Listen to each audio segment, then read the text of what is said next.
You're listening to Unspooled, the podcast where bad prints become learning experiences, eventually. Hosted by Corey from Moji 3D, who somehow has owned more printers than most people have owned filament, and Steve from Layer by Layer, who may or may not be running a small filament warehouse from home. Each week, we dive into printing, projects, people, and the occasional rant. So load your build plate, hit print, and let's get unspooled. All right, we should be live. Episode 45. I almost said 44 again. Welcome, Unspooled. This is a 3D printing making podcast with myself, Corey Moji 3D, and Steve Layer by Layer, where each week we talk about 3D printing and making. So this week we have kind of a man behind the scenes. You might hear him here in a bit. Matt, GTR Dad, and then we're going to have a guest on in a little bit to have a Rocky Mountain Rep Festival recoup, whatever it is, recover from what I've been hearing from people. Yeah. So how you doing, Steve? I'm good, man. Like you said, recovering. Still a little bit tired, but had a blast. Helping Polymaker with their booth. Matt also was there, and a couple other community members were there as well. So it was a lot of fun, man. It was a lot of hard work, but seeing people have fun at a 3D printing thing, it's still, I think for most of us, is us working at something, working in or doing something related to 3D printing. We're like, we don't care. You know? Yeah. Kind of like No, you with first robotics and stuff like that. It's like, yeah. Like, I mean, like, I know when we all go to 3D Printopia, like we I think it was the last day we undid our Unspooled table, and then we went over and helped Polymaker undo theirs. And it's like, you kind of, it's not, what's that saying? It's not work. It's not work if you love what you're doing, you know, or whatever. Yeah. So, yeah, it's one of those things where it's like, if you're working at a 3D printing event, it really could be worse, right? Right, exactly. like 1,000 things that could be worse. But yeah, I saw some cool stuff. I think one of the coolest things I saw, I think was it Unlayered 3D. They had we'll talk about it later, but we had that 5-axis. That was cool. But we can get into that more later. But Matt here? Is Matt here? You guys hear me? Yeah. Can you guys hear Matt? So how was your first Rocky Mountain? It was beautiful when it snowed. Everybody was complaining but me in my shorts and t-shirt. Well, it's not Matt being a desert folk. He doesn't get snow often. So. No. But yeah, I didn't care for it at all. It actually snowed a little bit here where I am Saturday, I think it was, but not nearly what I saw there. But I think that's kind of par for the course when you live at in the Rockies. You're gonna get that stuff. But yeah, we always get, even in Maine here, we always get some freak like snowstorm in like April. But so let's see. Do you want to? Should we bring? Hold on. So let's get Matt's take on it real quick, because this is Matt's second event. And I mean, you've gone to 2 wraps, and both of them you were working more or less. So, but overall, what is your take on it? Like I like the setup of Rocky Mountain. Yeah, I like the setup of Rocky Mountain. Having the 2 different bays. It made it nice. That was probably the hardest part about 3D Printopia's old setup, was that everything was either in the little basketball court area or you were completely in a different area.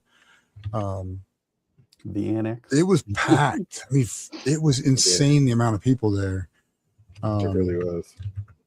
It was nonstop from the time we opened on Saturday until the time they closed on Sunday.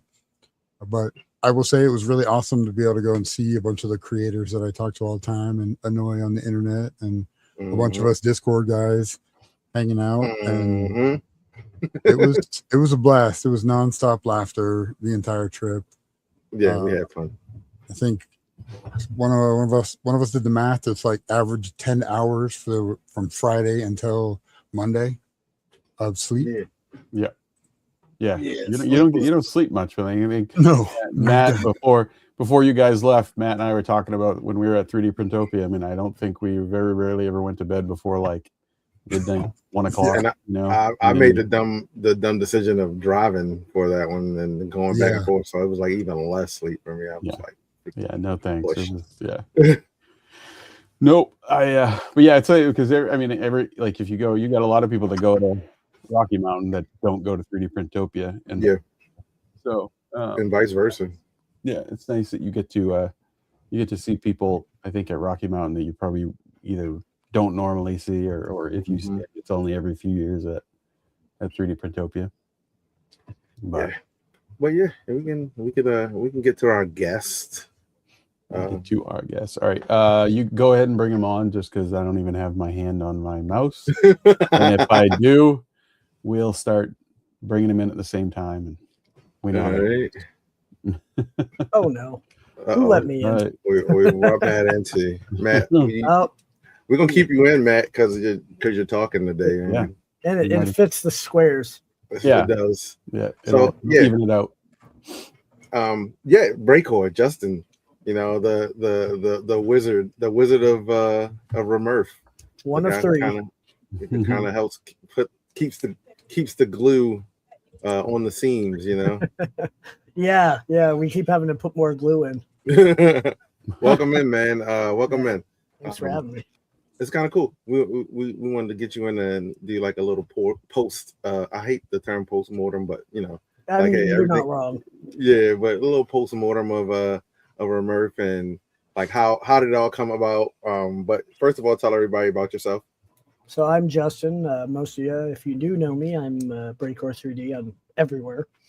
I've been putting about a decade and love the community and didn't realize if you had told me 10 years ago we'd be at our 4th event that I'm part of organizing, no.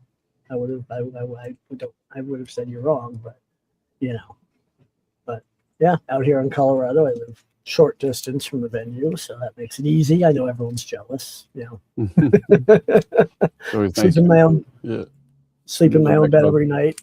But the first year was difficult because I was used to staying in hotels for events and coming home to my own bed. I did not sleep well that first year. So, yeah, I bet. Yeah. Of course, I couldn't do this event without my 2 co-organizers, Mike and Zach. Mike's on his way to another show that has nothing to do with 3D printing. Oh, I was going to say, and Zach is back at work. Yeah, I know. Mike likes to pack them in. I see. He's crazy, I'll tell you. Like, literally likes to pack them in. Yeah. No, he everything got shipped out for the vendors yesterday and the day before, and he took off this. He started driving this morning to where he's going. Cool. So it started 4 years ago. Was it always at that same venue or was it somewhere else? Nope. That's been our venue all 4 years. Okay. That was the last venue that we looked at. Thanks to my wife, because it didn't come to mind. It's right here, and it didn't come to mind. And she's like, "What about this place?" And it turned out to be very much adequate. There's things we'd like to see better, but Well, I remember you saying that they were like doing some construction or some expansion last year. Yep. For like in the near future or relatively near future. So is that still like on the books for them, or because it seems like there's a lot of stuff going on in that area? Anything big. This the whole property is owned by Larimer County out here, the area we're in the county, but it takes time to get everything approved, get bids, designs, yada yada. But a couple of years ago they started the master plan, and the idea is to make it a bigger, more, I don't know, multi-function friendly event space. They've got rodeo arenas for each building, and obviously the building we're in, they've got the blue arena, sports arena next door, and it's just going to get bigger because if any of you that were there looked out the east doors, those double doors that you didn't come in, or triple doors, it's pretty much just dirt. Well, that'll be cleaned up by next year, and they're doing their event lawn.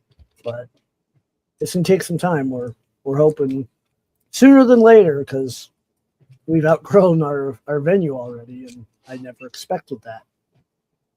Well, Nathan or Melissa or whoever's in Cookie Cad's chat, it'll be a few years, but yes, more space.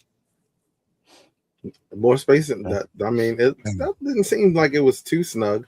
Did you have to turn like some vendors away, or? No. Well, yes, we had to. Well, yeah, we sell out pretty quick. Oh, okay. So what were the official? So I heard 4,000 on day 1 and 1,500 day 2. I don't have an accurate number for day 2 because normally we have people up front doing clicks for anyone wearing a general attendance lanyard coming back through. Well, someone didn't do their job. So I don't know. Based on what we had, I would put the estimate somewhere between 1,500 and 2K on Sunday. It felt like this, Sunday felt like the Saturday we had year 1, but year 1 we only had half the building. So it just depends. It felt pretty like Saturday was insane. Saturday was nuts. The line was, again, the longest line we've ever had. Every year it gets longer. I'm like, great. Saturday was crazy. We just kept coming in.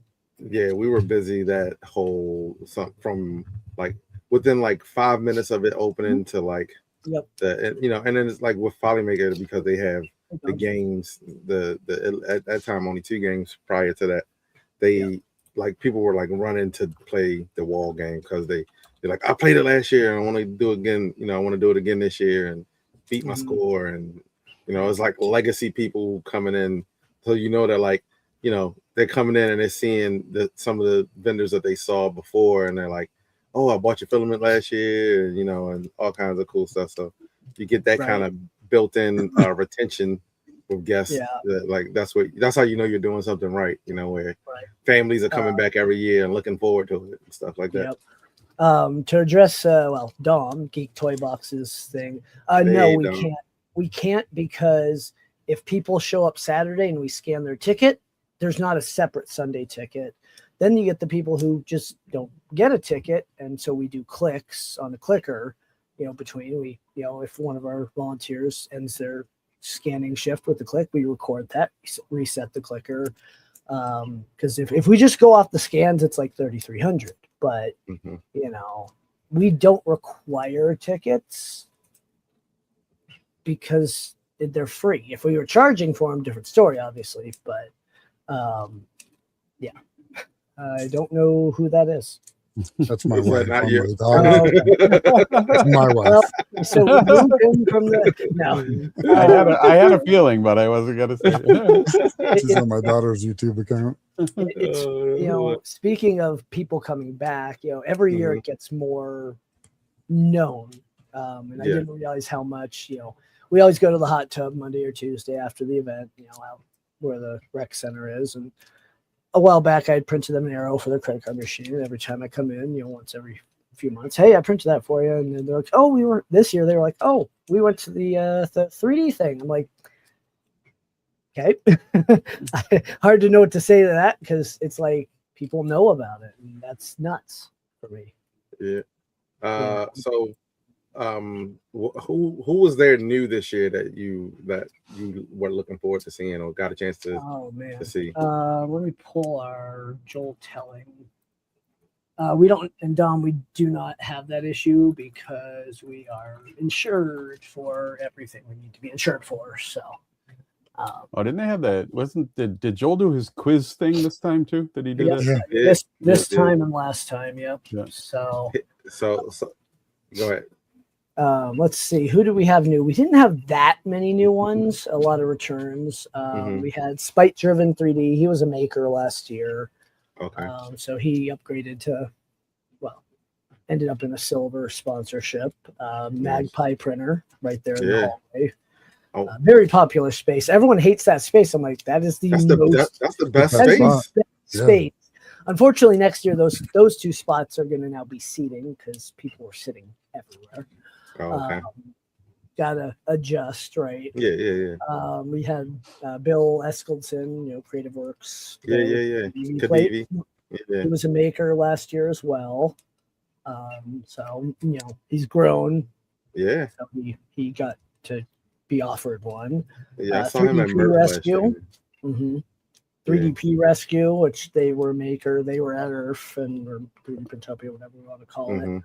And great guys. They actually helped me out because I printed this huge comb for my barber as a prank, and I didn't have time to put it together and hand it to the guys. And Norm and Mike were nice enough to get that put together for me. So nice. Let's see, Black Magic Adhesives. I unfortunately did not get a chance to talk to him. Every time I'd get near him, I'd get pulled away or whatnot. Longmont Makerspace, Amelin. Fresh Print Studios, if you go on TikTok, he's got a couple Elegoo Failstorm Gigas. Sorry, that's what I call them. He had some giant prints. Those that Mario and Luigi were humongous, dude. Those were meant to be up front, but we never got them moved up front. He had a cool dog house too. I was like, oh, that's cool. I was like, I might have to 3D print a cat house for my cat. Exactly. Let's see, Push Plastic. Finally, they're at Arkansas, and funny enough, I was buying a crap ton of film from them back in 2020 during COVID, Make for COVID, all that. And so I wasn't, but the Make for COVID company was. So it was kind of cool to catch up with them. We had Girardi 3D with his amazing 3D printed drawer Yeah. system, which I've got a massive drawer system of his back there. Nice. Hat Club, they're back. They were back. I love that group. They're just a bunch of minds that are going to change the world, you know. Mm-hmm. Let's see. Famous Ride Check. Sunlu was new. They didn't know what they were getting into. Yeah, they should have bought some filament with them. Yeah. They did not know what to do. This was their first Rep Fest. They haven't Really? Wow. So yeah, you know, they went to so. Rapid. And Yeah, they're I like, went to oh, them. we'll just go to Rocky Mountain. We don't know. They didn't look anything up, and I don't think they had any idea what they were getting into. Let's see, Muon 3D, which is the bamboo-esque positron. Yeah. You mean the somebody I saw a post that said somebody at Rocky Mountain left their positron on top of their Mac Mini. Yeah, I've got a Mac Mini sitting back there for the event, but no, I'm part of the positron team. But you know, if you're looking for that, just up, hold and go. They did a really good job. And Yeah.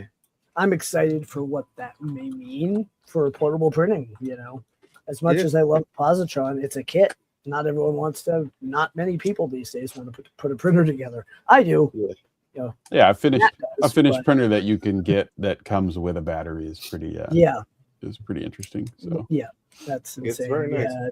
I think the other thing that I saw a lot of was deposition sound. Like they were the one, as far as if you weren't there and you were outside trying to watch like social stuff about it, the one thing that everybody was posting about was the FDM Duo speaker from them. Everybody was putting it on their shoulder and taking a picture.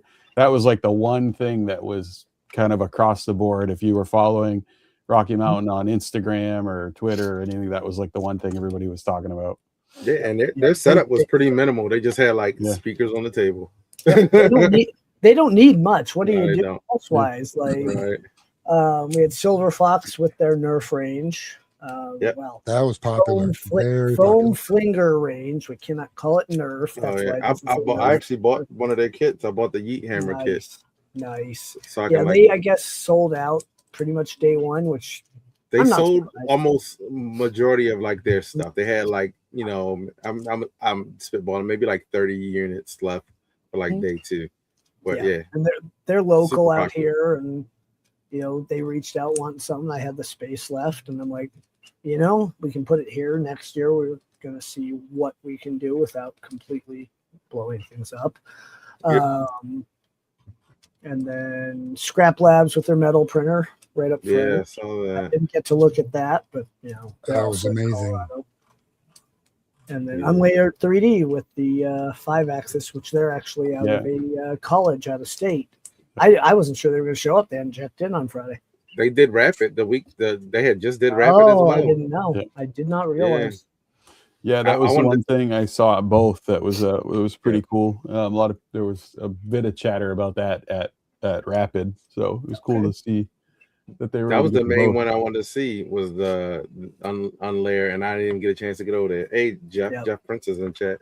Hey, one of my volunteers. Yeah. He stayed late on Sunday to help us get done, in addition to a couple others, and really cool guy who will have him back next year if he wants to. And you know, the volunteer team this year was nuts, absolutely insane. The ones that I know, Jeff Grenier, shoot, how to tech. Was Texan a volunteer? I know he stayed late on Sunday. He's he's a voluntold. Okay. yeah. He comes in early. He drops his stuff off, and we put him to work, and then he does the event, and then he helps us clear out, which nice. You know, very much appreciated considering, you know, and he drives all the way from Texas, 17 hours. So yeah. You know. Sharon about Barking Cauldron. Was she new this year, or she helped last year? Yeah, she was new, and she actually rode with her and her husband rode with How to Texan. You know, picked up on the way. So, like hearing that, you know, keep the community hanging out. But that's the cool thing about this community, man. Is like people, you know, kind of come together and like that kind of stuff.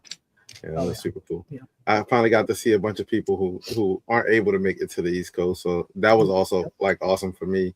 Was just running into people that you see online all the time and never really get to talk to or see face to face.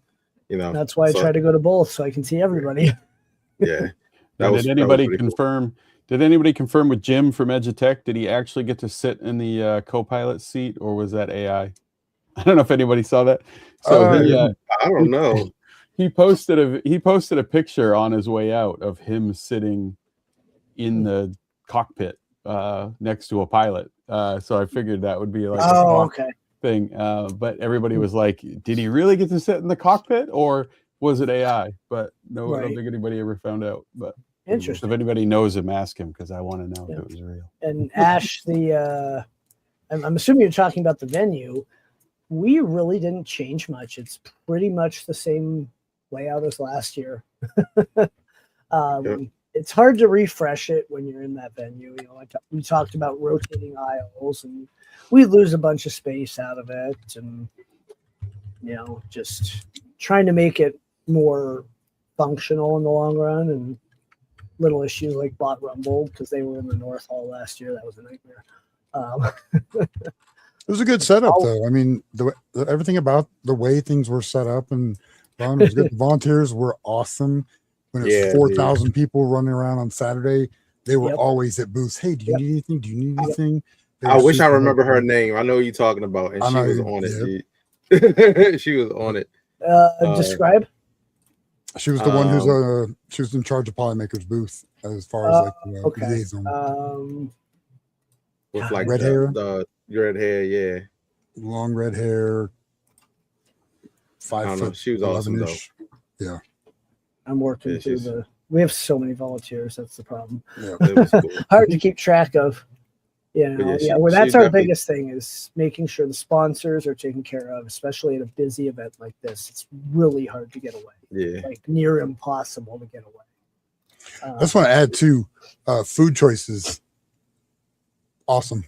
Didn't have a single bad food choice. Maybe only thing I would say is it would be cool to have maybe one more food truck. Yeah, we're thinking that. Because there was enough space for it. But every part of the food was awesome and not that expensive. Delicious. Never go wrong with food trucks. Yeah.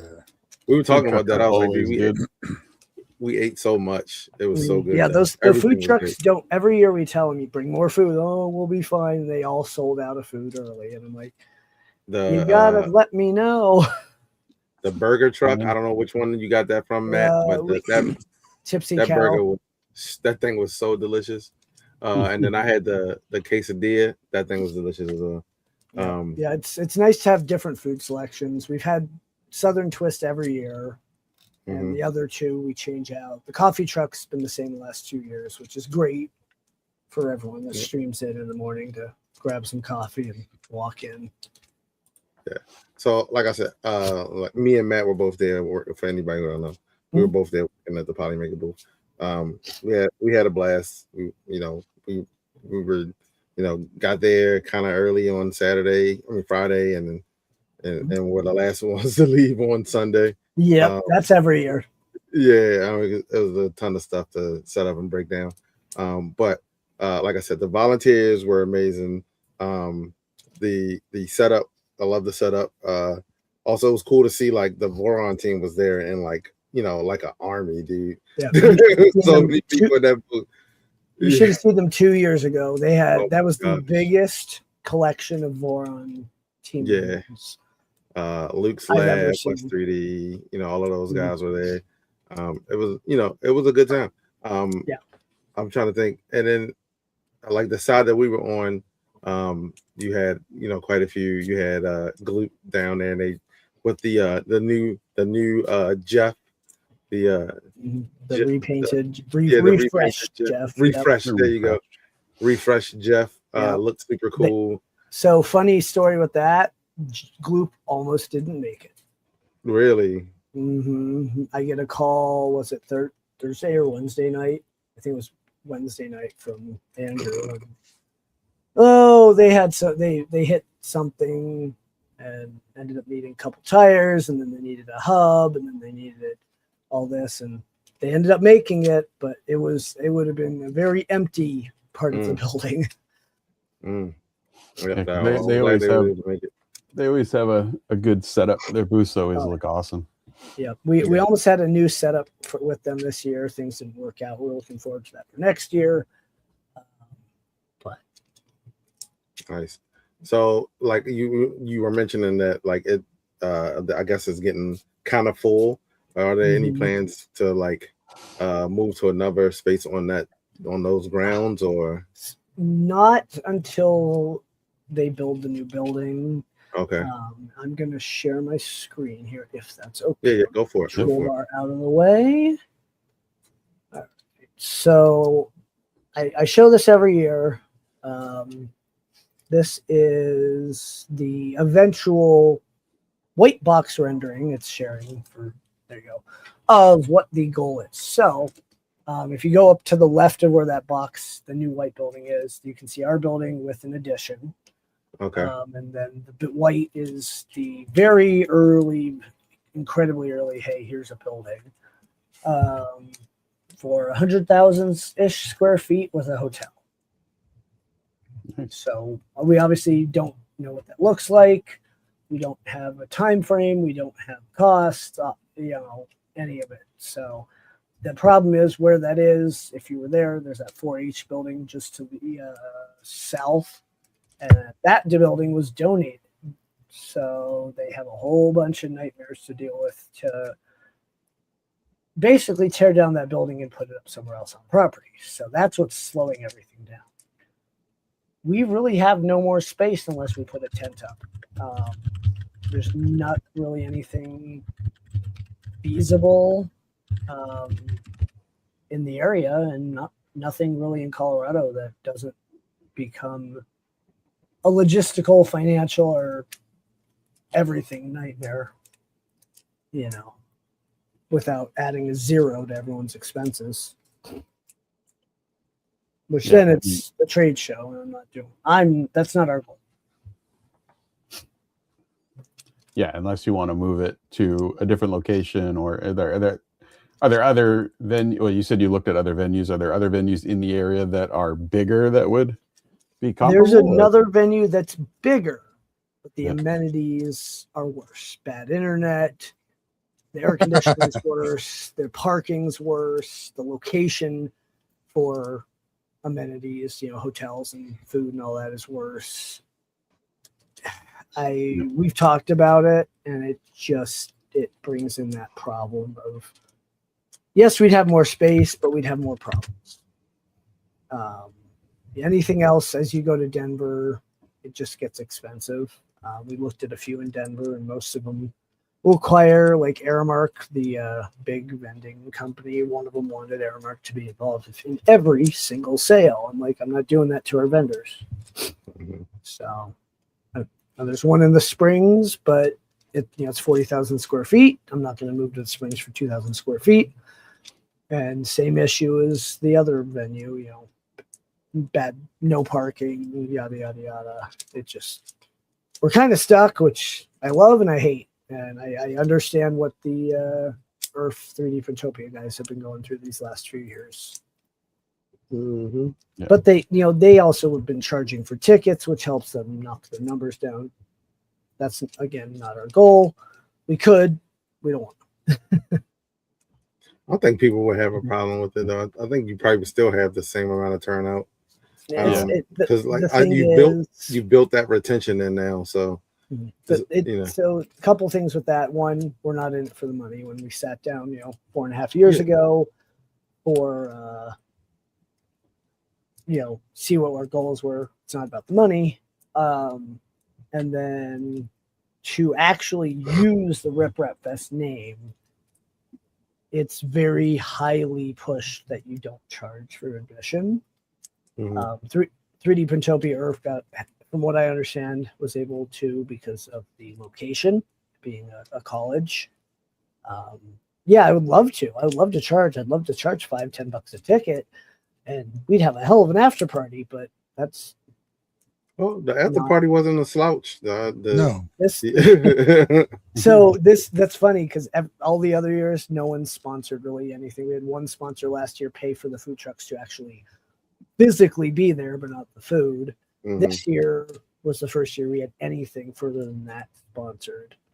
And that's a huge thanks to the team over at Zellerfeld, Cornelius, and Franz for their incredibly insane support, even though they weren't able to make it. They were supposed to. But it made it a lot more fun, and I look forward to growing that with them next year. Yeah. Maybe better and better. You know, I'm jealous every year of 3D Printopia's offsite after party, but you know, honestly, though, even if you charge the $5-10 and didn't put it towards an after party and just put it towards the venue, like there are little things that could have been done. Well, it's all ultimately, the better off the venue is, the more people that are going to show up, which means the more visual you're going to get for 3D printing. The problem is any bigger venue that we go to, $10 a ticket isn't going to do it. It's going to be $150 a ticket, because you go to Denver, Colorado Convention Center, things like that. Because realistically, anything big enough, you know, even if we go to 60, 70,000 square feet, there's zeros involved. And, you know, and then unions. And I'm going to leave that one alone. Just to be, you know, rational. So now we're probably going to end up staying where we are till the new building's built. There's some options, maybe a tent depending on weather and time of year. Maybe there's another building, but it's a bit, you can't really put anyone in it. There's not much power, and it's, you know, that 4-H building, but trying to, as we know from 3D Printopia, trying to get people to go to an auxiliary anything can be a challenge. I haven't. That's so true, because I haven't made it to the auxiliary in 2 years that they've had it. I've never made it over there. I've gone out there, but it feels like it for me. It feels like a 10-minute walk. Yeah, but yeah. I mean, it's out of place, but you know, it's not too bad. I think last year was better. The way that they had it set up, it was easier to get there, and the signage was good. So I think as long as the signage is good and you kind of split it up enough to where there's things that people want to go see, then you'd be fine. Part. But we already have the issue that our main hall where everyone enters in, everyone sees as the premium hall, and then the South Hall seen as the small hall. That's why you actually have more vendors in the South Hall, because everyone wants to be north. Doesn't matter when the place is packed beyond belief. But you know, one of the complaints I got from people in the RMRRF, and I'm sure you know the team knows, is people weren't happy because there's really no one coming to visit out there. You know, for 3D Printopia. Oh, okay. You know, they had the Bot Rumble type people. They had, you know, Antithesis and all this, and they were just like, we've seen so few people. And yeah, I think the issue that what they're going to have this year is not obviously not that, because the space they have now is massive, open, and all inclusive, but it's going to be filling it. Yes, so that's a lot of concern. Keep some of the stuff I know to myself on that, but it's going to be interesting. You know, they've quintupled their space. I was trying to find the word, but they've, you know, I don't go to big trade shows. The same hours, more people, more stuff. My brain goes into like, there's no way. There's just no way. But for those of you that go to events, you know, I've talked to a bunch of people. It seems to be not an issue. So I think the big plus for this is that it's in a downtown metropolitan area.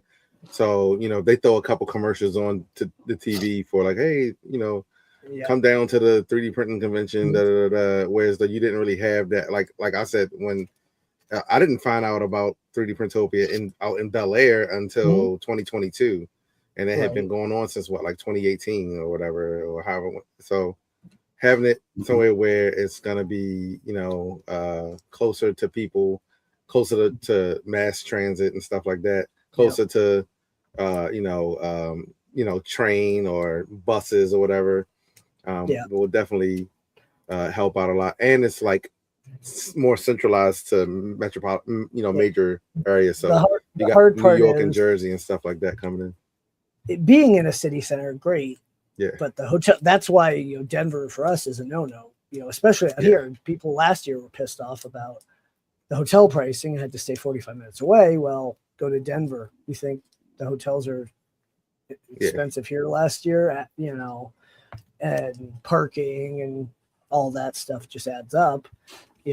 Philly's great and they have 1.5 million hotels, but then it becomes the same issue of, well, who's hanging out where for the after parties? Like, there's so many hotels. If I go, I don't know where to book. I want to be around people. So if I book this hotel, I'm like, okay, so I have to wait. RC has a good point right off because of things changing. I understand that, and I fully expect that when we go to the big building. Of course, then you go into the fun part of the new potential law here in Colorado about things that we probably shouldn't talk about on a stream. But that could affect us as well. We don't know, Oh yeah, sure. Yeah. I mean, it's affecting everybody. We've talked about it a few times on the stream, and it's going to be, it's happening. We don't know. The annoying thing is everything that Colorado's writing is already illegal. So why are we writing another law? Yeah. Like, come on, guys. Wasting taxpayer money. It is. We all know that. Yeah.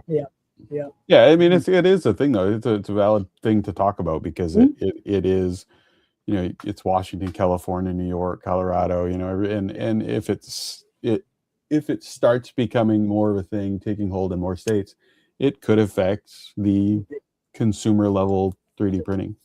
It makes me go to, Prusa with their Core 1L. They don't sell a kit because of the EU. To get the certifications and the being a mains bed in the EU, you have to have just to plug in the bed to the main board, just as a regular plug. You have to have a certified electrician actually physically plug that in. So so they're not going to offer, a kit because they can't offer it to the whole world. Well, when the US has all these states that, 4 or 5, 10 states that say, well, we just can't sell your printers. I could see the entire US getting red listed on that. Yeah, it's gonna be interesting to see how it goes, but hopefully it goes our way. It doesn't seem like the case right now, but we'll try to stay positive and there'll be enough fight arguments. That good fight, but well, there's also some big money behind it too, from what I understand. Worst case scenario, we move all the 3D printing events to Florida and Texas. Those two places are crazy enough that they won't have any issues. I'm good in Maine. We're good in Maine. It won't happen in Maine either, so I'm good. So I talk about this a lot. Every year, even the first year, we get questions. How do we start our own? Can we start our own? Where should we start our own? We want one here or move it here. Great. There's a few issues with that, and I've talked to Vicky and Nick and them about too many of these RMRRFs or rep fests because you guys know that Polymaker, especially now, is limited on their resources. They can't go to 10 of these a year. They can go to, from what I understand when I talk to everyone, it's 2 to 3 events a year for most of these companies, depending. Now, that doesn't include additive manufacturing shows. That's a different story because those bring in so much money when you get a nice contract. But it's these shows where the ROI isn't, there's no really big ROI, where it's just like, we can't do it. Everyone wants one on the West Coast. Well, the West Coast is expensive. Yeah. I mean, you got open source, but it's not the same. That's a glorified maker fair. Nothing against Will Osmond and the team, but it really is, because I went 2 years ago and I was disappointed by not being able to really meet any creators, even though it was marketed as such. Then we get into the location.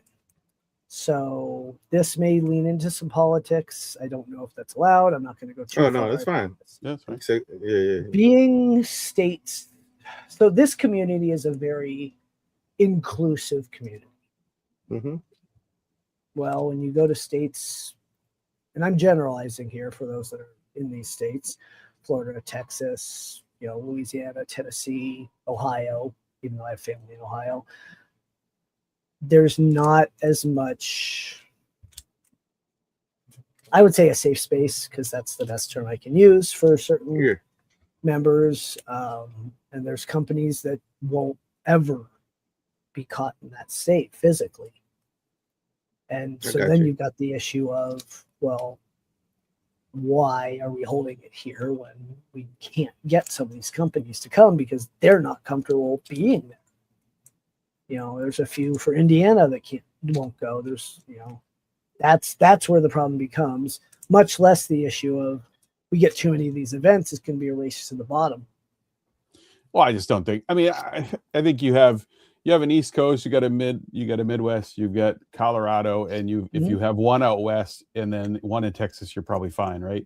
Yeah. If you start to have, I mean, the community members, not even companies aside, but the people that actually go and make it beneficial for these companies. I mean, most of us can only make it to one or two a year. Exactly. You got some people that can make it to all of them, especially if they're getting sponsored or something like that. But if that's when you have 3, Lone Star is 4, Smurf is 5, Jerf is 6. So now you start adding 4 or 5 more in the United States, and you've got 10 to 12. People aren't going to make it to those. And it's going to be a race. That's where it's going to be a race to the bottom. Sponsors are going to start. Yeah. It's going to be either become regional or local or not at all. Yeah. I don't think the community has the carrying capacity for that many. And I'll tell anyone who's thinking about starting one of these, don't. not saying you shouldn't. Mm-hmm. Don't, because it is more than you can ever imagine. If you could have told me what I deal with on the back end, and nothing I'm saying bad about anyone, obviously, I love everybody, but the stuff I deal with on the back end, you don't even, unless you organize events for a living, it's insanity. It's the little things add up very quickly. The big stuff's easy. Getting sponsors, sure. But all these little details that you don't notice at the event will drive you nuts. Oh yeah, there's always, it's like the duck on the water, right? Like what you don't see underneath is that, that duck's, feet going. And there's always more behind the scene when you have event of any hobby or industry. There's always tons of stuff going on. Everyone's like, oh, it's this really smooth event, great job. And I'm like, you don't know. You don't, and they're not supposed to know, right? Like if they know, you've got a problem, right? Because then you don't want them to know. It just ruins the magic trick. And it is. It's a big magic trick to do all these little things. This year we were really grateful to be able to rent the hall on Thursday and get our setup done. Instead of most of the years it's been Friday, and we scramble until setup begins for the vendors, and we scramble all day and scramble some more. This year, having it Thursday was beyond beneficial, because it just let us get things done that we would not have otherwise completed. All these little details, issues with an aisle, yada, yada, yada. It just makes it easier. Yeah, it costs a few more bucks, but to not stress out, not be as, exhausted, worth it. RC's comment, don't even, he's going to get me started. So I love our makers. But the ones that no show. Yeah, that's always kind of, I like the 3D Printopia. They're doing like a $50 deposit, and then you get it back after the fact. You get it back So that's pretty good. But I do like this. Yes. This is a nice touch. Yes. I like that. Jason did a great job with those. You know, we had an issue with the venue with outside water and food and drink. So I reached out to our good buddy Jason, everyone's favorite community support man, does everything for the community. Little LDO action right there. We needed a solution, and so he sent me a few water bottles to prototype, and I said, all right, here's them, and ordered a few hundred water bottles. Insulated. They're good water bottles. Like, they're pretty good, dude. Using this. It's great marketing for LDO. But the maker tables, so every year we have no shows. This year was the least, but we still had people every year. I have to send an email out Friday night. Are you coming? And some respond, some don't. Well, the problem now is if you're not going to even let us know you're not coming, I get things happen. Well, it's Wednesday. I still haven't heard from you. You're not going to be able to exhibit next year. But the problem is it's a $25 table, right? There's not that much pain, and a lot of people don't see it as hurting the event. It's, I just can't make it. This hurts me. Well, so next year we're going to take, and I got to talk to Nick and Vicky and Chris about how they curate, but I think we're going to take a page out of their book and curate. If we know who you are, STL Denise and a few of these, sure, apply. We'll let you in. But the new ones that, we don't know, we're going to try to curate. So I'm starting to also see it turning into a farmer's market. This year we had a lot more vendors selling than we did last year. And I get it. I completely understand that's the money side of it. You got to sell to make money to go to the event, but that takes away the creativity and the heart. Yeah, I understand that. Now there's people like Retro Maker TV with his insane retro designs. I have no issue with that. But when you're there specifically to sell the same stuff you can buy online or at any other show. Well, he's there, and he's also there as a maker who makes stuff that and then sells. A lot of times the other people are just there selling stuff that they have access to. Exactly. So, and that becomes where it's like, if we curate, well, we are going to, are you selling? What are you selling? Is it your own design? Is it someone else's design? So there's that. Then the issue of, making sure they show up, or they at least let us know ahead of time, is make it a painful deposit and you get most of it back. Yeah. Like the venue charges us per vendor. So we that just goes to them. That's why it's $25. And so it's going to be a higher number for everyone, because you exhibit for one day, you get most of it, but the 25 back. You exhibit for just one day, which we've had issues with. Again, get things come up, you have an emergency, no big deal, but it's a 2-day event. If you're going to sign up for a table, you better be ready to exhibit for 2 days. I mean, as a vendor, and you see that 4,000 people came through. If you're selling something, that you've made and it's awesome, let's say, Silver Fox, Industries, then you're gonna, it's gonna be worth it for you to actually show up. Yes. Regardless of what your deposit is. Yeah. The hard part is, especially with the current economy, we had the lowest wait list, and Saturday morning comes, it's really impossible to call someone on the wait list and be like, I've got a table for you, come on over. Yeah. They're not ready. So we gotta, I want to figure out if we can have like a backup plan for that. Some makers that are local that just throw a bunch of stuff in their car. Hey, we always have no shows. So throw some stuff in your car and we'll see if we can fit you in. Yeah. And I think, even with deposits, you're going to have, if you have an event with enough people, you're going to have people not show up or even call on the way, I got a flat tire, I'm not going to be, or car broke down, truck broke down, you're going to. He had one where his basement flooded. I get that. Thank you. Or nowadays, missed my flight and can't reschedule, like that. Yep. That's a thing now, so. But the no communication part is where we are. Yeah. Oh, that sucks. You have if you don't communicate, you sign up with an email. You know, a lot of these places sign up with their boss's email or the friend's email or something. It's like, I send out information. Well, you don't get that info. I can't.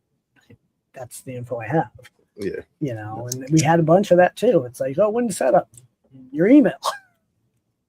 You know, but yeah, it's okay. It's nothing major. It's just little, you know, you grow into these things. You know, 3D Printopia, the last few years has been, you know, they've got what, 20 makers?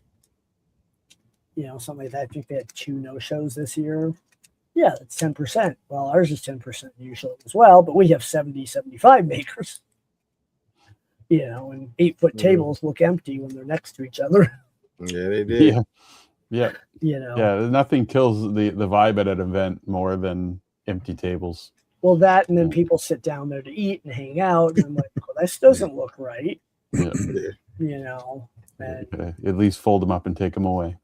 yeah, but then it becomes, you know, we have power drops, so tripping hazards, and it just it rigmaroles. As much as I hate to have an answer for everything, because I do, my wife hates that. You know, just let adjoining booths absorb it. We could have. I think at 3D Printopia last year, I don't think an empty table would have lasted long before it got sucked up by whoever was next to it wanting more space. And we tried to do that, but you know, if it's the end of the line and you have 2 tables next to you, they're not ready to pick up 24 feet of space. Yeah, you didn't bring a tablecloth or enough models to put on a table that size, or the right size tablecloth. Yeah, and hopefully every year. I don't know how it works with the other RepRap festivals, but I would hope that all of the lead organizers of each of the RepRap festivals would get together and talk about this stuff. It seems like it would make more help when it comes to the other RepRap festivals. Well, I mean, they're individial entities, so and they're all so different. Yeah, they are. And that's the thing. You know, early on, I was always like, let's compare them to each other. You can't. You just can't. 3D Printopia, even in their previous thing, is a different show than our show, than Murph, you know. Yeah, absolutely. And you can exchange ideas and stuff, but then it becomes the thing of, then they're all the same. Yeah. And we don't want that. No one wants them to be the same. It's like Rapid and Formnets. Yeah, they're different events, but they're the same event. Yeah. You know. Yeah. What would be the point? If it was exact carbon copies, what would be the point in going to 3D Printopia and filling? What would be for Steve to come all the freaking way out here when he lives, I don't know, however far from the former 3D Printopia location? Yeah. Yeah. Or this, there's a couple that come out every year to both. Wayne, I can't remember the wife's name, but he said every Murph, I don't know if he goes to Murph, but he's been at every Rocky Mountain and every 3D Printopia I've gone to. And every year they live in Maryland, they come all the way out. There's this, I don't know, I wish I would learn their names. There's a husband and a wife and 2 kids, 2 boys, and they were at Murph, they were at 3D Printopia, and they were at Rocky Mountain. So I'm assuming they probably were at those prior to. Dude, it was crazy. And it's crazy to see that movement, to all the passion for all these shows. Literally, probably their 3 family vacations every year. Well, what was funny was at Murph, you know, the kid would come by my table, and like that's when I first had the makeable chips and stuff. So you know, the event ends. You know, we go to 3D Printopia, and the kid comes walking up to the table with this like grin on his face, like, "Yeah, I'm back." And so I'm like, you know, and I'm giving him crap now because I know him. So then, you know, we're standing at the wall, me and Hadron standing at the wall at Murph, you know, and who do I see but this kid come up? And I was like, and like, I'm giving him crap. You know, he's, you know, probably like 11, 12 years old. And Hadron was like, man, why are you talking to that kid like that? I was like, I know this kid. You know, I've seen him at all of the different, you know, festivals, you know, and like, it's kind of like, it's like that, you know, where there's just certain people you just see all the time at these things. And even from the, like, and they're not even a vendor, or they're not even a, you know, a company, you know, there's like it's a mother, her son, and her sister. And I saw them at 3D Printopia the year before last, then at Murph last year, and then back at 3D Printopia. So like they're looking for me, at this yeah. point, and I'm like, holy crap, and like just giving me updates and stuff like that. It's the passion to travel for this. Yeah. And the fact that people travel, people ask me, well, is it just local? No, it's international. We get people like Sinai. She's paid for, but she comes from Australia, 22 hours of travel. I wouldn't do that. Yeah. No, it's a long way, what I mean? You got people from here that go to Smurf. You get Jerf, Bond Tech coming from, all the way from the other side of the world, first time in Colorado, and absolutely not knowing what to expect. Yeah. And like, they were just snow over the moon. That was my fault. The snow was my fault. So 2 weeks before I asked Mother Nature not to have it snow, it was supposed to be 60. I washed my car last Wednesday. Yeah. And that's why it snowed. We were like standing at the airport. I'm coming from like 80 to 90 degrees in Baltimore to like we're standing under the garage, and I'm like, I just saw a snowflake. And then and then you look out and you just see snow just blowing through. I'm like, holy crap. And then it's gone. It snowed for an hour or two, and it's gone less than an hour later. Welcome to Colorado. That was our third snowstorm in the area this year. Like, we have had no snow. Really? Oh my God. We haven't had nothing like major snowstorm. There's nothing in the mountains. It's going to be a hell of a dry summer. It didn't stick, but you couldn't see a darn thing, but it didn't stick. But it just snowed hard and then disappeared. Yep. That's welcome to Colorado. You don't like the weather? Wait 5 minutes.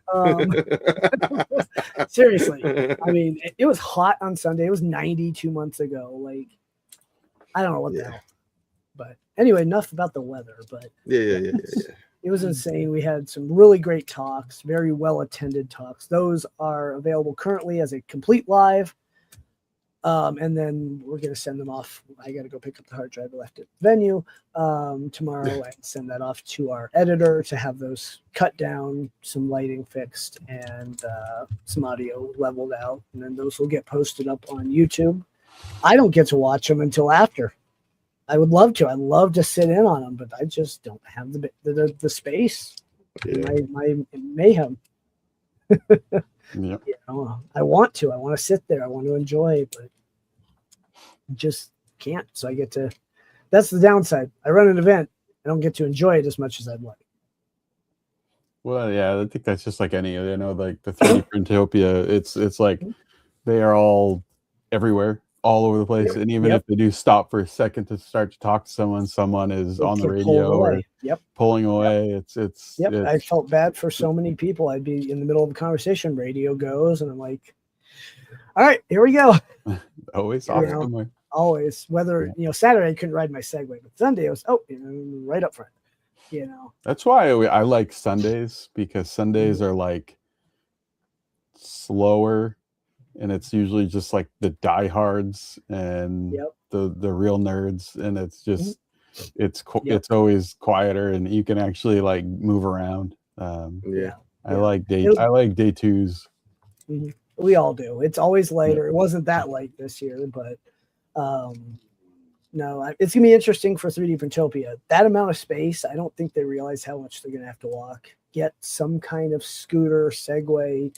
One of those police style things. You're gonna need to be able to get around. I can tell you right now, Chris ain't doing that. I know. Get one of those fast like scooters that older people you ran around on all weekend. Much similar. 3D print one of the bikes, the mini bikes. But you can't see anything. That's the benefit of the Segway. You get to see everything. RC had a good comment about a lot better Highland talk space. Yeah, the talk space last year was called the Maker Lounge, which most people thought was private because lounge. So changed it to stage, put up some new signage, and it worked a lot better. So we did a lot of searching for that. I even tried some AI, and anything that I liked was too close to 3D Printopia's build platform, and the nozzle stage. And I'm just like, let's just keep it simple, and a huge shout out to Joel Telling for the web app. Didn't expect that. Cool. He messaged me a few weeks ahead of the event, like, look what I made. I'm like, cool. to be a able lot to of people were talking about that. That was, I mean, I think we're talking like Deposition Sound. You can always find them, right? You just follow the music, but and I think when you have big events like 3D Printopia is going to have an interesting thing. Is just the sheer size of it. It's going to be interesting finding. They've got to people. have an interactive map.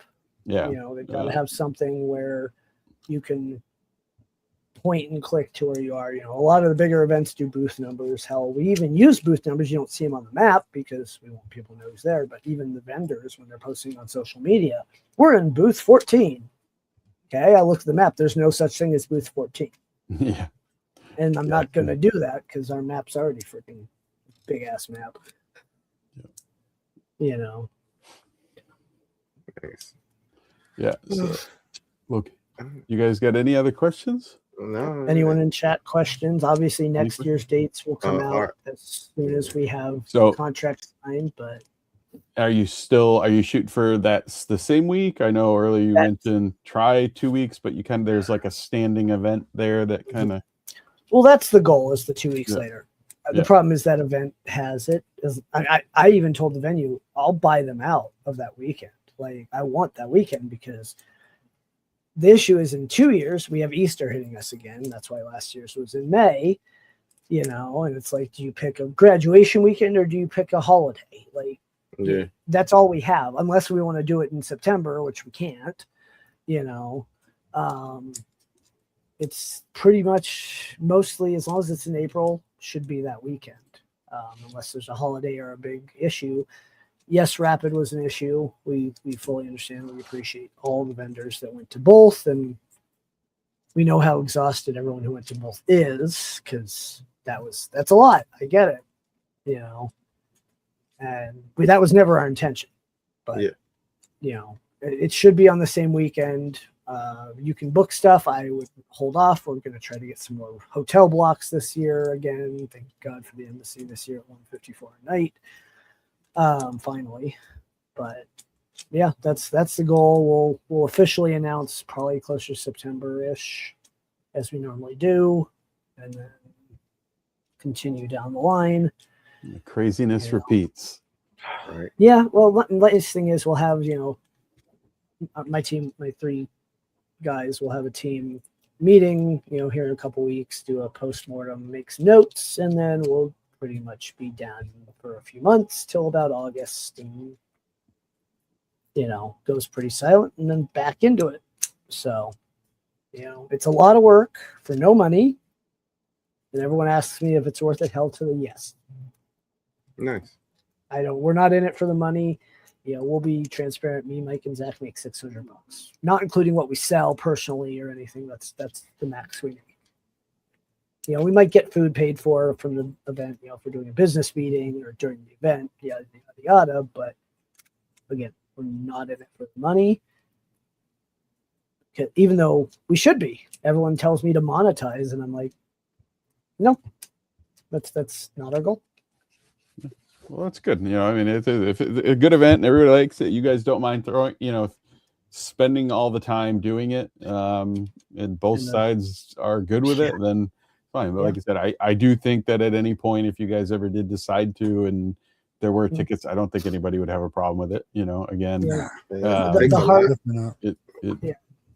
other issue with tickets is the venue wants a cut of every ticket, and then you got to track it all. And it's just, it's more complexity. And the way I see it is, you go to a free event, you have no expectations, none. You don't know what to expect. But you go to a paid event, you go to a baseball game, a football game, you expect your team to win. Well, same, in my opinion. Yeah, I just think I guess it depends on where you're traveling to. Like if you're traveling a distance to go to Rep with free, or going to 3D Printopia where you paid a ticket, either way, you're going to have an expectation that the event is quality and done well, whether you paid a $10 ticket or you didn't. But like I said, if whatever is the event's feel, then that's what it should be, right? Like if it's not meant to be paid tickets, and it is what it is, and it's good, which it is. I mean, people are always wanting to go, and it's a good event. It's been a good event for 4 years. Why change it, right? If it works, keep it the way it is. The event's paid for by sponsors. Yeah. Without them, we don't have the money to do this.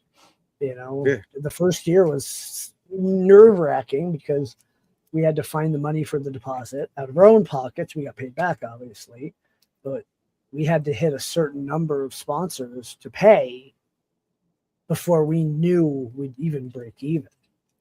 Yeah. And the venue just gets more expensive, more little bills here, bills there. I got the invoice today. I'm like, well, I wasn't expecting to pay for that. But at the end of the day, you run a good show. It's a lot of fun. People really enjoy it. Oh yeah, it's a blast. I look forward to next year's. Yeah, next year's year 5, 5th anniversary. So I need to reach out to a bunch of companies and see how we can make next year special. Yeah. I don't know what that looks like.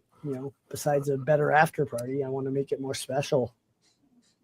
You're still working, Clown Hammer? How are you still working? You should be asleep. Clown Hammer and his wife, super helpful. He spent a lot of time in our speaking area managing the streams and everything. So, and a special shout out to C Catlet and Mad Cat for managing the live stream chats during my thing. That's usually helpful because if they came out, I would never ask them to do it while they're here, but unfortunately it's not in the cards for them the last few years. But we appreciate everything and the team behind us and my wife. My wife, without her, you wouldn't see the little details. She thinks of more than I can think of. And I've got the ADHD. Nice. Yep. Well, cool. Well, thanks. You guys got any more questions? Anyone in chat got a question? Any more questions from chat? If not, we will let Justin go but we do appreciate you joining us. Like I said, I'm hoping that maybe I'll be able to get out next year. But Steve and Matt, you guys were there. So do you guys have anything else? Any final things to say or questions or anything? No, like I said, for us it was slightly different because we're there in a working capacity. This is probably like my 5th or 6th rap festival in general. Like it doesn't hit the same for me as it does for Matt, which is his 2nd festival, or Hadron, it was his first festival. I'm sorry, Stay Creeping. It was his first festival, so like you kind of like getting to see, even though he didn't get to go around like you would if you were there as just a guest. It still was cool to see it like kind of like through his eyes and see him enjoy it, even though he was working, most of the time. So I think these festivals are the perfect, what's a rendezvous for like all of the people in the community to come together and see each other. Reunion. Yeah, it's a multi-time a year reunion, and and I'm assuming, Corey, you're going to be at 3D Printopia, hopefully. Yeah, it's hopefully all 3 of us will be, and I think Matt was there last year, and hopefully he'll be out again this year. But Steve and I should be there, but Steve might be at Murph too. I don't know. Probably more than likely, like 90% chance. At Murph sweating? What? I will not be. I will not be at Murph. I'm fully prepared. The only reason I don't go to Murph is the heat. I went in 22, going. and I went. 22 was my first ever rep. 23, I could not stay cool. I had to go sit in the car for half the show to stay cool. I had to run fans. It just wasn't pleasant, and I'm like, I can't do this. Yeah, that sounds absolutely miserable. It's different, but it's so much fun. Even Jim was saying the same thing. He's like, it's just something about it. It's a party. It's great. I love it. But when you get heat exhaustion sitting in a bar drinking a soda, like that's it. That's the end of it. I think it doesn't matter what day they have it. Those are going to be the 2 hottest days in that town. Right. Yeah. Oh yeah. No, the food, you get cheap food out there, and except for the 2.5 hour drive from the next airport. Yeah. I've done that drive. I got lost the first year. Yep. So, yeah. Well, we're looking forward to next year. We still have some stuff to iron out for this year, but hopefully next year's better and better. Onward and upward.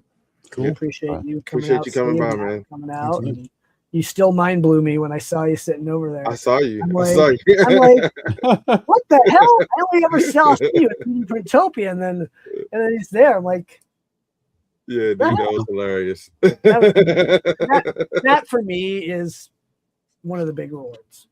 I can tell, dude. You were like, what? Like you're over here? Like, yeah, dude, that was hilarious. Yep. I mean, That's one of my big rewards, is seeing people who normally don't make it get brought out by a company. That's one of my big. That's one of my big asks of the sponsors, is bringing people that could not otherwise come out. Nice. Yeah, it's a good way for people to get there. They wouldn't be able to, wouldn't be able to make one. Like, especially if you could never make it to any of them, because I think once you've been to a bunch of them, they continue to be fun, but there's always that first one, whether it's the first one at each one that you go to, that's kind of like that kid eyes type of thing, where you're just never gonna. The first time is always the best time, but that was me in 22 at my first Murph. I didn't even imagine even then. I thought it was going to be Murph and Earth, and now it's Jerf and Smurf, and and I don't even know what they call. It's just Lone Star, right? Yeah. So that's not even. That's more of a like rapid type style thing. Yeah, you have the same thing, but it's a full on expo. Jerf, I love that there's one in Japan. I understand why there's no photos because of the way their culture is, but I want to see some photos. Yeah, they posted a few things last year, but it was usually just on the table and of the machines. And that's their culture, is you don't take pictures if you don't ask, and you don't post them if you don't ask, and so we get a bit less visibility on that. I don't like it. It's getting bigger and better. I'm just glad they made the jacket. Yeah, they actually made the jacket, and you can buy it. That's $165, but that's not bad. That's not bad for a jacket. No, but if I had the money, I'd go to Jerf. I can fly to Tokyo Narita directly from Colorado. Oh yeah, that's crazy. One nonstop flight, but then I have to go to Japan and have the money. It's a very long flight for me. It's just an extra few hours. Right? Literally on the other end of the world. Like it's if I'm going to go over there, I'm going to go to Hong Kong. I'm going to go to Australia. I'm going to make a couple weeks out of it. Yeah. So hey, well, we appreciate you coming on. Yeah, Thanks man. For appreciate you coming on. And special thanks to Bondtech for the the hat. One of 10 beanie. And a special thanks to Jason. He surprised me with this. I did not expect it. Jason outdoing Jason. But nice. Cool. Yeah. Very cool. That's cool. So I did not expect that, as usual, Jason being Jason. Yeah. So that's cool. Yeah. Well, anyways, man, I appreciate it. We hope you have a good rest of your, what is today? Wednesday. Holy moly. Wednesday night. Middle of the sleep. And we will see you on the internets between now and whatever next event any of us see you at. Yeah, hopefully 3D Printopia, as long as things work out. Yeah, we will hopefully all be there. So that's the idea. Great. Well, we appreciate it, Justin. Again, thanks for having me. I appreciate it. No problem. Have a good night. You too. You guys have fun, and see you on the next one. All right. See you, man. So, and that was Jason. Oh, that was Jason. I mean, why do you call Jason? Yeah, it's because we were talking about LDO, Jason. Fault. Justin. I'm bad about names. The internet knows this. It's because anybody who knows about Jason. All know. I got you.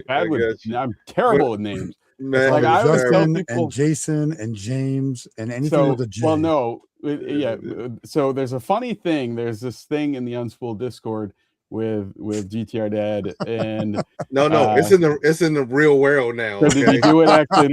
So if everybody is aware of Frank and Traxman. They're two different people, and Matt constantly calls Frank Trax and Trax Frank. So it's hilarious. So and it's even more funny that I just did that now. But I am historically terrible with names. Like I will meet someone and I'll meet them 5 years later and I'll remember your face, or it could be 5 days or 5 years.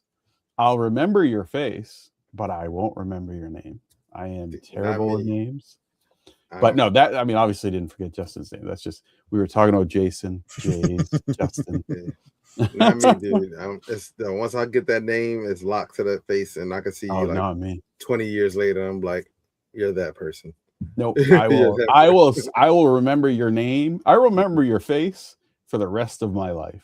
Nope. You could even beard it out, and I'm still gonna recognize you. Mm-hmm. But unless you're like someone that I say your name day in and day out, I'm not gonna remember it. I think a couple times like Hadron was like, how do you know these people? Like I'm like, dude, seen them online, seen them at other festivals or whatever, and automatically lock the name to the face, and that's where it stays. No, I'll remember, like I'll remember a lot of times like the business name, or I'll remember like even the screen name, but the actual real name. Oh, like if I know their real name, then I'll remember it. If not, it's usually the screen name, like, oh, that's this person or that person or this person. I was like, oh, look, there's so and so.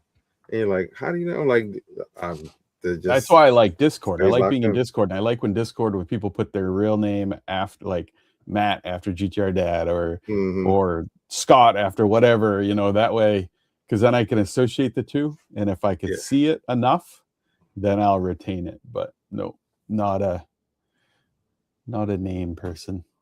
But no, I do think that's a cool part about these events and going and being the guy who's only been to 2 so far, is meeting people that you talk to pretty consistently through streaming and Discord and whatever. You go and meet them and you're like, oh, you feel like you already know them, right? Like, yeah.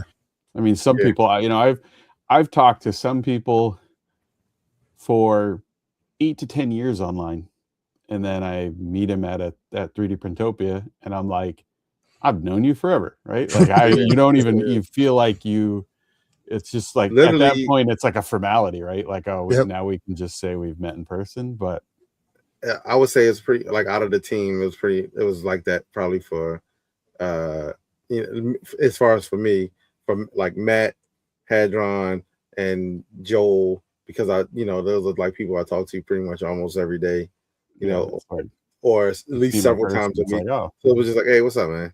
It wasn't like, oh my gosh, like, I mean, granted, we dapped it up or whatever, but it wasn't like, oh, I haven't talked to you in 7 hours, pretty much, because of well, like what Granier was there, and D, and it's like, it's awesome to see these people in person, but we see them every night. We talk to them all the time. Like, so you don't every feel other like day at least. It doesn't feel like, oh my gosh, it's just chill.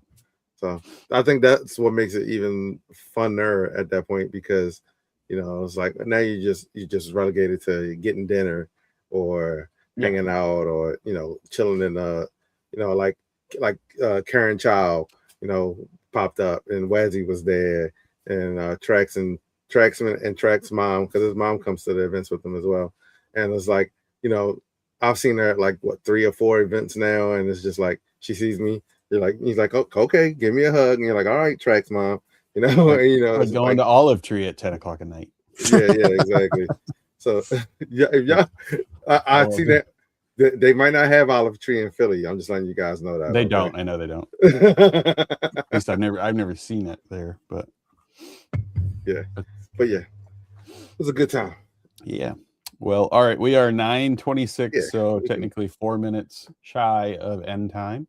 Unless anybody has some important information they need to get out there, we could end it now. Matt, we're gonna drop you from the stage. Find a raid target. Yeah. You didn't even let Matt wave goodbye. Oh, hey, we'll bring him back. He's We'll bring him back. yeah, wait. Hold on. We're just gonna drop you off. And I'm back. You're back. There you go, Matt. Oh, now you go. Oh wait. What the heck? We're fighting. I'll do it. I'm doing it. I didn't do it. That was you guys. I didn't touch it. I'm always here anyway, and I'm on Discord all the time. Everybody knows that. Yeah. Right, we done. We done. All right, let's move. I had to remove him so I could talk about. Yo, I don't want to tell anybody this, but Matt and Hadron ate some weird stuff while we were there. All right. Some weird stuff. some weird stuff. Was this where the alligator thing came from? No. Look at him. I'm just telling you, I didn't eat it, but they ate it, and it was insane. I was like, wow, guys. Yeah, well, that's another one. So Pete, I met reprinted Pete early. I have gone back and forth, especially on Twitter and in DMs with Pete for like a long time. I don't even know how many. It's been a few years now, but we have never had the pleasure of meeting in person.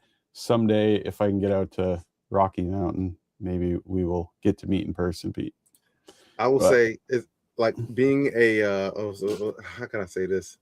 Someone who looks different than the majority of the community is kind of cool. That like Pete just walked up to me like, hey, hey Steve. I'm like, I was like, Pete. And that's the thing. Like you don't even have to be like in content in 3D printing. Yeah. On video, but a lot of times you'll still recognize people because they've got Twitter or Instagram and they post pictures and they you see their image on their avatar, and you tend to, so like even if they're not doing videos, you tend to still know what they look like. I saw the glow and aggros. I was like, there's a woman walking to me with like that glow of recognition. I was like, that's aggro. I was like, hey, aggro.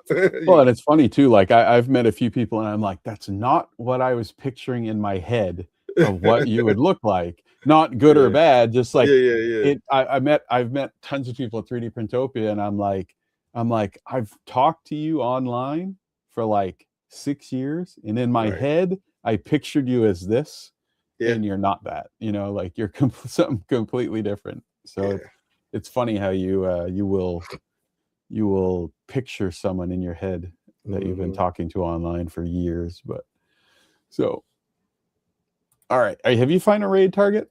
No, I'm not going to. We got raid. People. I don't even know if there's anybody on. I think Liz I'm sure there is. We're just raiding Liz. I think she's streaming right now.